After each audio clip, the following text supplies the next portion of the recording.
के लिए बड़े अफसोस की बात है कि आज कोरोना वायरस जैसी खतरनाक बीमारी के 5 पेशेंट हमारे शहर के अंदर मिले, जो एक कमालपुरा के रहने वाले शख्स है, मोमिनपुरा में रहने वाले शख्स है, दूसरे भी मोमिनपुरा में रहने वाले शख्स है, और तीसरी जो हमारी बहन है वो मदीनाबाद में रहने वाली है, और गुलाब पार्क के अंदर रहने वाले हमारे भाई का जो रात में इंतकाल हो चुका। ये 5 लोग कोरोना वायरस के पेशेंट, उनकी रिपोर्ट आई है जो पॉजिटिव है। ये हमारे लिए बड़े अफसोस की बात है।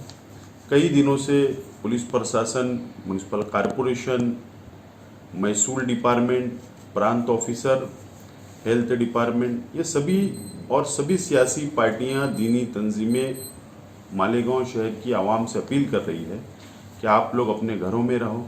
लेकिन देखने में ये बात आ रही है कि हम लोग बिल्कुल इस चीज़ के ऊपर ध्यान नहीं दे रहे हैं, रास्तों के ऊपर घूम रहे हैं।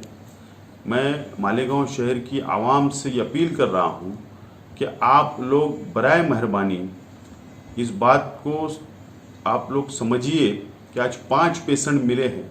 हमारा मालेगांव शहर बहुत कंजेस्टेड शहर है, बहुत गुंजान आबादी वाला शहर है, और ये ख़तरनाक बीमारी बहुत जल्दी हमारे शहर के अंदर बढ़ सकती है अगर हम लोगों ने एहतियात नहीं किया।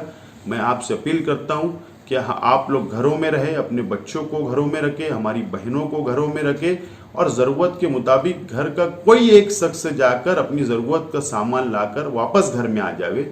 इसका यही इलाज है और हम जब भी मुकाबला कर सकते हैं। मैं अपील करता हूं कि आप लोग इसके ऊपर तवज्जो दें। और कल शब बारात है, लेकिन उसके बावजूद भी हमको घरों में रहकर इबादत करना है, नमाज पढ़नी है, कब्रिस्तान ना जाए, रास्ते पे ना घूमे। मैं यही अपील आप लोगों से करता हूँ।